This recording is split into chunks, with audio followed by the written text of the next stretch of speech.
नमस्कार, एसओएस आवाज हेल्पलाइन में आप सबका स्वागत है। मैं हूं आशीष वर्मा और अगले आधे घंटे में एक्शन पैक्ड होगा। रोज की तरह एलएफएस ब्रोकिंग के राजेश सतपुते होंगे जो आप लोग की तमाम क्वेरीज, मार्केट्स की चाल सब डिकोड करके देंगे हमको। कुछ देर बाद आज का मिड डे जैकपॉट आइडिया भी मैं हाईलाइट करूंगा। साथ साथ ध्यान रखें, कुछ ही देर बाद निर्मला सीतारमण फाइनेंस मिनिस्टर की प्रेस कॉन्फ्रेंस शेड्यूल्ड है।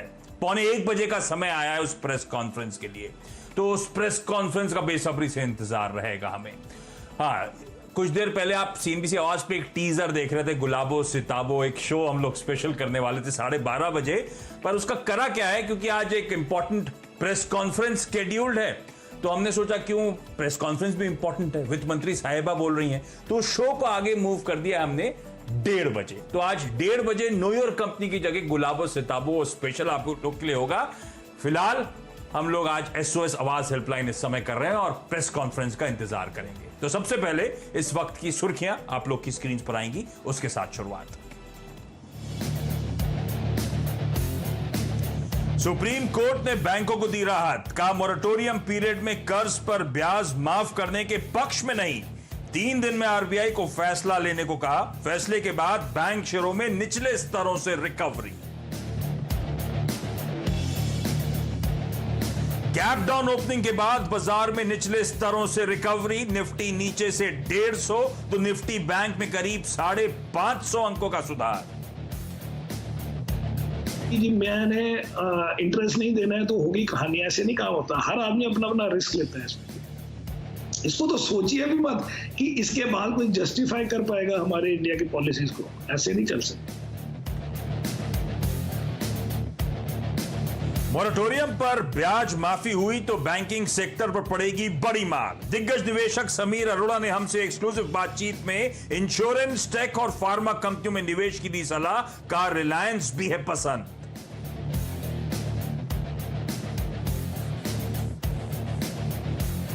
कमजोर बाजार में भी 8% दौड़ा रैमको सिस्टम। लगातार कई दिनों की तेजी में 50% से ज्यादा भागा शेयर।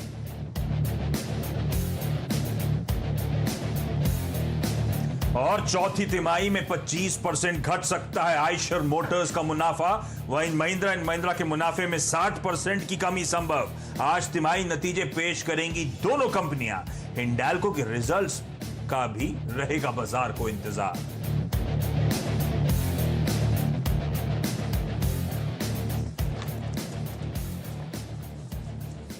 ओके, आगे बढ़ूं उससे पहले भारतीय बाजार सबसे पहले आप लोग की स्क्रीन पर आएंगे। और आज क्या, कल शाम से हम सब बहुत चिंतित थे किस हद तक फ्राइडे को दिक्कतें आएंगी, कितना फ्रीकी होगा ये फ्राइडे, है ना। सब डरे हुए थे क्योंकि हमने देखा था अमेरिकन मार्केट्स में मैसिव सेल ऑफ देखने को मिला था। तो उस मैसिव सेल ऑफ के बाद था कि दिक्कत भरा बाजार होगा। खुले भी कमजोर थे, लेकिन जैसे सीएनबीसी आवाज ने सुबह से स्टैंड लिया था, ये तगड़ा गैप डाउन जो है दरअसल खरीदारी करने के आपको बेहतरीन मौके देगा और बिल्कुल वैसे ही होता हुआ नजर आ रहा है। आप लोग की स्क्रीन पे निफ्टी बैंक दोनों आएंगे।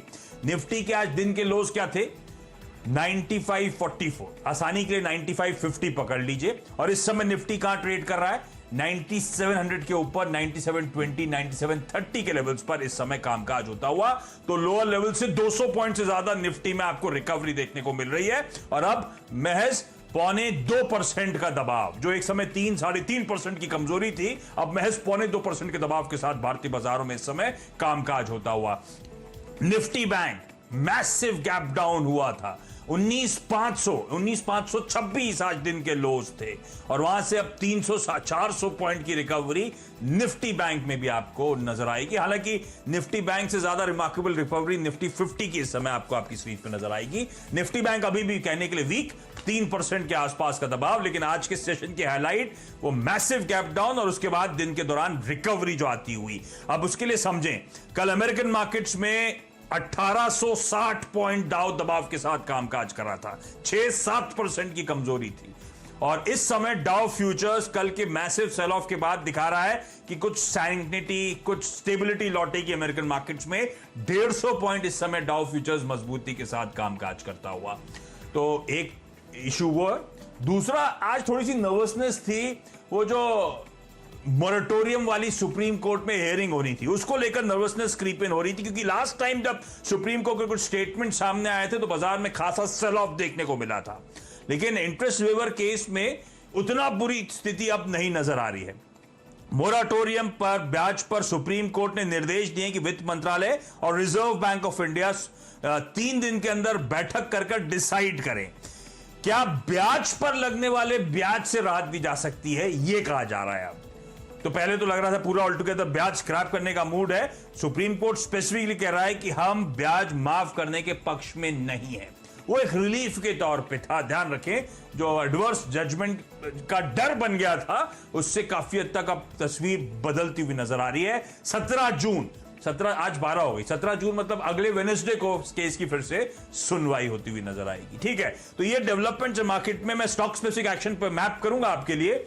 उससे पहले आप लोग के लिए जरा अजय सर से जान लिया जाए कि जो लोअर लेवल से रिकवरी आ रही है, अब इस समय कोई ट्रेड बन रहा है क्या? क्योंकि हमारे सामने एक वीकेंड का सेशन खड़ा हुआ है, हम लौटेंगे, ट्रेड रिज्यूम करेंगे मंडे को। तो राजेश सर, इस समय लोअर लेवल से तो रिमार्केबल रिकवरी है, जो आप लोग सुबह मार्केट में सुबह 8 बजे से लेकर लगातार चर्चा कर रहे थे पहला सौदा तक, मुनाफे की तैयारी से लेकर, तो वो तो बिल्कुल सटीक पड़ा। अब रणनीति क्या होगी सर? गुड आफ्टरनून आशीष। आशीष देखिए, सुबह में यही रणनीति थी कि निफ्टी में 9,500 का एक इम्पोर्टेंट लेवल है।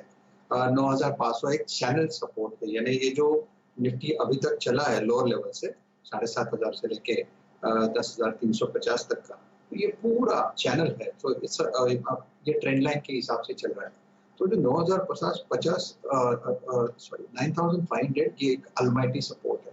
अगर 9,500 टूटेगा तो 50 पॉइंट प्लस और माइनस, तो मुझे लगता है यहाँ पे दिक्कतें थोड़ी और बढ़ेगी।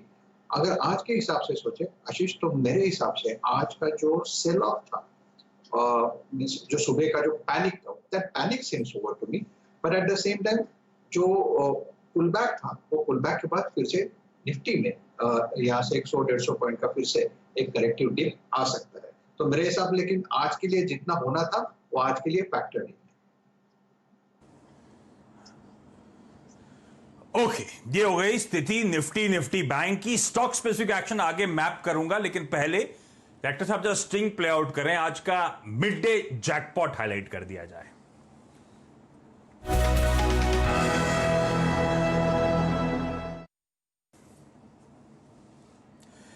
तो आज सुबह तमाम नेगेटिव्स के बीच में एक ही बड़ा पॉजिटिव था हम लोग के सामने। वो पॉजिटिव था मॉनसून की चाल। पहले तो एकदम प्रिसाइज टाइम पे केरला के तट पे मॉनसून छुआ, अब प्रोग्रेस भी एकदम बढ़िया चल रही है, महाराष्ट्र में पहुंच चुका है। इस वीकेंड मुंबई में तैयारी हो चुकी है मॉनसून के आगमन की, और इस वीकेंड सब लोग प्रोग्रेस को बहुत कीनली वॉच आउट करेंगे। तो जो एकदम सटीक समय पे मॉनसून आया, उसके चलते जो स्टॉक रडार पे वो आप लोग की स्क्रीन पर आ चुका है, शक्ति पंप्स नाम की कंपनी।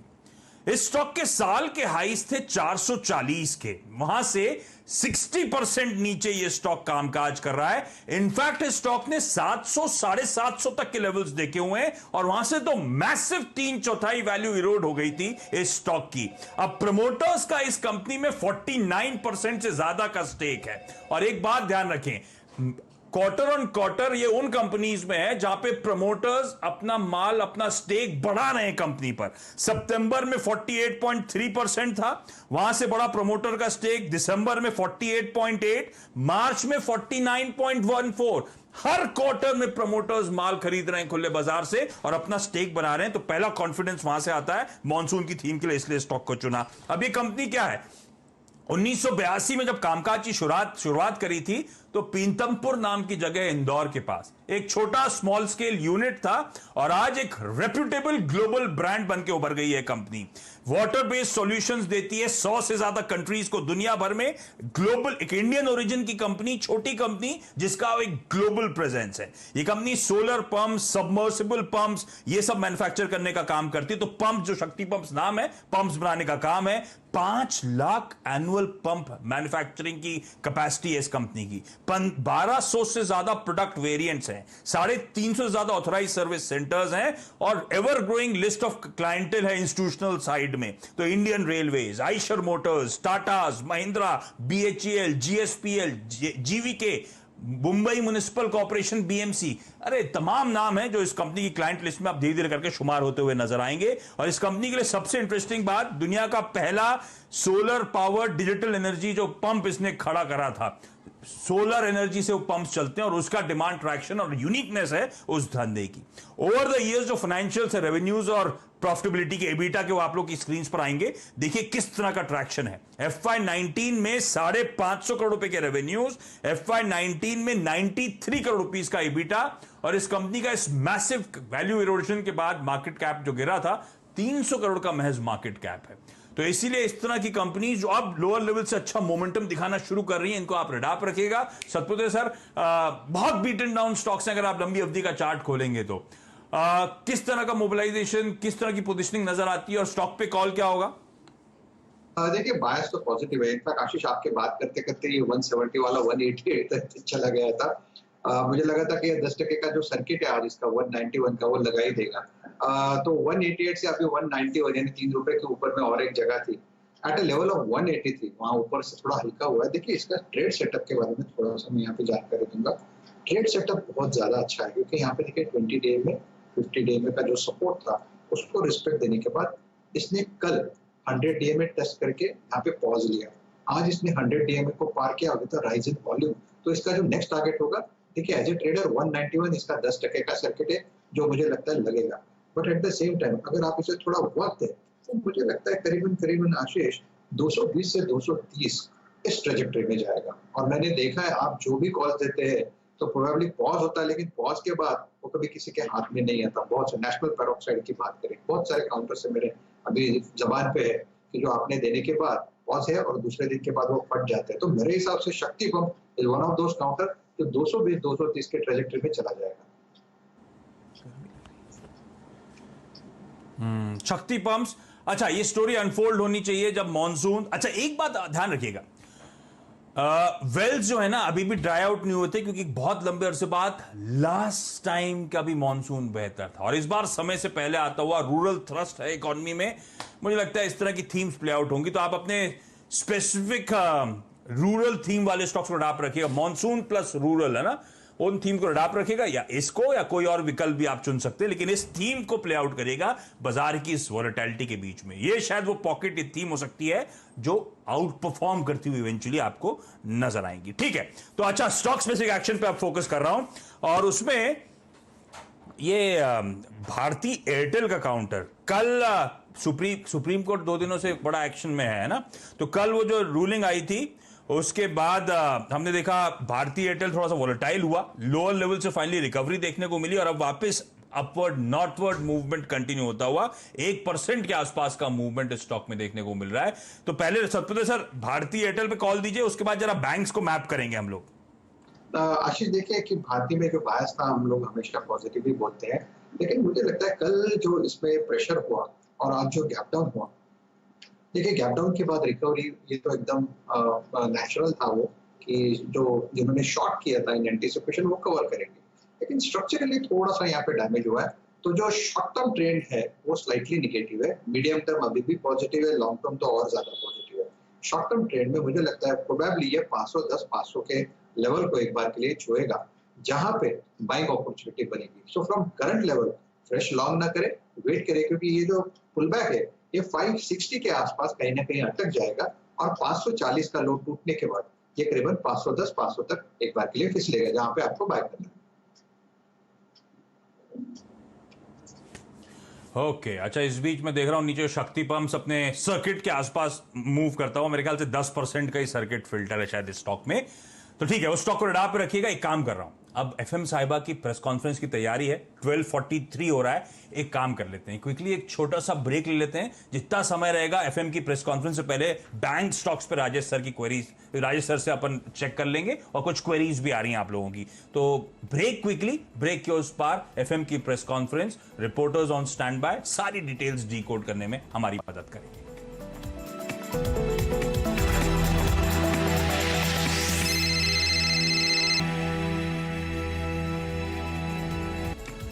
ब्रेक के बाद आपका स्वागत है और वही 1.25 से 1.5% के आसपास की कमजोरी के साथ भारतीय बाजारों में समय कामकाज, लेकिन निफ्टी बैंक में कुछ देर पहले का जो चेक था वो 3% दबाव का था, अब निफ्टी बैंक वहां से 2.25% की कमजोरी के साथ ट्रेड करता हुआ। तो लोअर लेवल से बैंक निफ्टी में कुछ रिकवरी देखने को मिल रही है। मैं कॉलर्स के पास जाऊं, दर्शकों से बातचीत करूं, उससे पहले एक्सिस बैंक वॉलेटाइल है, वीकनेस थी, लोअर लेवल से कुछ रिकवरी दिखाने की कोशिश करता हुआ क्विकली सबसे सर एक्सिस बैंक पे चेक दीजिए। आशीष देखिए, एक्सिस में जिस तरह से यहाँ पे प्रेशर है, मेरे हिसाब से one needs to be little cautious, क्योंकि इसने अपने इम्पोर्टेंट सपोर्ट को तोड़ा है और वो सपोर्ट जोन था करीबन 405 से लेके 400। तो यहाँ पुल बैक के बाद प्रोबेबली फिर से मुझे लगता है एक्सिस बैंक फिसल सकता है, और कहाँ तक फिसलेगा तो प्रोबेबली 360 350 के क्लस्टर में, आज नहीं प्रोबेबली 2-3 दिन के टाइम होराइजन के साथ आप इस पे सोच सकते हैं। तो टेक्निकली इसका स्ट्रक्चर थोड़ा वीक हुआ है, तो मैं यही कहूंगा अगर आपकी पोजीशन है लॉन्ग, तो यहाँ पे जैसे इंट्राडे अगर आपने किया है तो यहाँ पे लॉन्ग लिक्विडेट कर दे। शॉर्ट करना है, थोड़ा एग्रेसिव कोई सेलर है तो 410 का स्टॉप लॉस रहेगा। ओके, चलिए क्विकली कर्नाटक चल रहे हैं, गुलबर्गा से सोम शेखर सर जुड़ते हुए। सोम जी स्वागत है सर, गुड आफ्टरनून, सवाल पूछें। गुड आफ्टरनून सर, मेरा मदरसन सुमिस में 5000 यूनिट्स है 102 रुपीज में, अभी उसको क्या सेल करूं क्या होल्ड करूं सर? मदरसन सुमी आपकी बाइंग से नीचे चल रहा है ना? तो ये क्यों जल्दबाजी, क्यों आपने ये लॉन्ग टर्म के लिहाज से लिया था सर कि कोई और वजह थी? मैं ट्रेडिंग तो का मन था? लिया था 110 सोच के रखा था मैं इसके लिए। हाँ। तो सोम जी जब आपने शॉर्ट टर्म ट्रेडिंग का मन बनाया तो थोड़ा स्टॉप लॉस लगाने का सर। अच्छा, लेकिन अब तो हो गया, खैर जो होना था। क्या करना चाहिए सतपुते सर? ये शॉर्ट टर्म की बेट थी, 10 रुपए इनकी बाइंग से नीचे चल रहा है, क्या करना चाहिए? देखिए यहाँ पे फर्स्ट ऑफ ऑल इनके जरिए मैं और एक सलाह दूंगा। देखिए उन्होंने 100 पे बाय किया था, 105 106 पे गया, ठीक है, तो उनको पहला यहाँ पे स्टॉप लॉस रखना चाहिए था। टेक्निकली पहला क्या होता था, स्टॉप लॉस 100 पे बाय होता था तो कम से कम 2 रुपए का तो स्टॉप लॉस बनेगा 2% का, यानी 98 का। जब 105 106 होता है तो आपका जो स्टॉप लॉस होता है वो 100 पे बनेगा, तो इसमें आपका जो रिस्क था वो 0 हो जाता था। This is how one should trade. लेकिन फिलहाल देखिए आपने वो किया नहीं है, तो कोई बात नहीं, नेक्स्ट टाइम। लेकिन मेरे हिसाब से यहाँ पे टेक्निकल सेटअप थोड़ा वीक हुआ है, फिर से ऊपरी लेवल से दबाव है। आप एक काम करें, अभी इस टाइम स्टॉप लॉस रखना है तो आपका 85 होगा। सो अगेन नाउ जो स्टॉप लॉस 2 रुपए में होता था उसमें आपका स्टॉप लॉस 15 रुपए है। Now it is your call whether you want to hold it और नॉट, बट मेरे हिसाब से this is clearly a sell on rise. यहाँ पे दबाव बनेगा तो मदरसन में ये और दबाव बन सकता है। So for me it is completely an exit. तो एग्जिट वाला है सर, उछाल में बिकवाली कर लेने का। कंपनी का फंडामेंटल्स वाला इशू नहीं है इस समय, वो ग्लोबल सेंटिमेंट्स भी हैं, ग्लोबली दिक्कतें भी हैं, और ग्लोबल एक्सपोजर वाली कंपनीज दिक्कतें झेल ही रही हैं। तो इस समय किसी भी बाउंस बैक में शायद एग्जिट करने के मौके ढूंढना पड़ेगा सर। मुंबई से संदीप जी जुड़ते हुए। Sandeep ji good afternoon sir, सवाल पूछें। हेलो सर, मैं संदीप कुमार मुंबई से बोल रहा हूँ। मैंने 1100 शेयर कैनरा बैंक के लिए हैं 186 में सर, क्या करना चाहिए सर? 1100 शेयर 186, तगड़ी खरीद करी थी आपने, बड़ी ऊपर खरीद ली है। क्या ठीक है, किसी को पता नहीं था इस तरह का मैसिव सेल ऑफ मार्केट्स में आएगा, फिर पीएसयू बैंक्स का इस तरह का मैसिव अंडर परफॉर्मेंस होने वाला है। अब तो हो गया, आधी वैल्यू इरोड हो गई है सतपुते सर कैनरा बैंक में, और क्वांटिटी भी अच्छी खासी है 1100 शेयर्स, क्या करूं अब? आशीष, एक मुझे टेक्निकल्स वालों की एक यहाँ पे एक लाइन याद आ रही है, बोल दूं? बिल्कुल सर। आशीष देखिए, हम लोग टेक्निकल्स में कहते हैं one who doesn't follow small stop losses has to take mother of losses. तो अगर आप छोटे छोटे स्टॉप लॉस अगर नहीं झेल पाओगे तो आपको पूरा का पूरा लॉस लेना पड़ता है, और उसमें आपका कैपिटल इरोड होता है। So this is what will happen in Canara bank. देखिए Canara bank technically lower level पे मैं यही कहूंगा 75-80 के आसपास तो यहाँ पे बेस है, लेकिन टाइम वाइज उनको बहुत तकलीफ होगी क्योंकि इसमें वक्त जाएगा। तो प्रोबेबली यहाँ पे मैं सिर्फ यही कहूंगा कि फिलहाल तो उन्हें बने रहना चाहिए, क्योंकि स्टॉप लॉस देखिए अभी यहाँ पे मतलब नहीं बनेगा, क्योंकि 91 99 वाला एक बार के लिए आपको 90 भी दिखा दे तो ओवरऑल मेरे हिसाब से यहाँ पे रिकवरी होगी, लेकिन उसके लिए आपको 3 से 6 महीने का वक्त लगेगा। प्रोबेबली 140 150 का भाव आपको उस टाइम में दिख जाए। तो फिलहाल मैं यही कहूंगा कि होल्ड करें, सिर्फ मैं यही कहूंगा एवरेज ना करें। ठीक है, ये स्ट्रैटेजी आपके लिए संदीप जी। चलिए, इस नोट पर सतपति सर बहुत बहुत धन्यवाद वक्त निकालने के लिए। सबको इंतजार है एफएम साहिबा की वो प्रेस कॉन्फ्रेंस का, जीएसटी काउंसिल की मीट में क्या निकल कर आया। इनफैक्ट हमारे साथ कुछ आलोक होंगे, साथ साथ लक्ष्मण होंगे, ये जानने के लिए, उस मीटिंग के आउटकम को डिकोड करने के लिए। तो बेसब्री से इंतजार कर रहे होंगे आप लोग सब उस एफएम के प्रेस मीट का। तो मैं एक काम कर रहा हूं, यहाँ पे फिर छोटा सा ब्रेक ले रहा हूं। हर्षदा आएंगी मिड कैप मंत्र में, और मिड कैप मंत्र के दौरान ही शायद वो प्रेस कॉन्फ्रेंस होती हुई नजर आए। और हाँ, वो गुलाबो सिताबो जो है ना स्पेशल, वो उसके बाद आज 1:30 बजे हम लोग लेकर आएंगे। नमस्कार।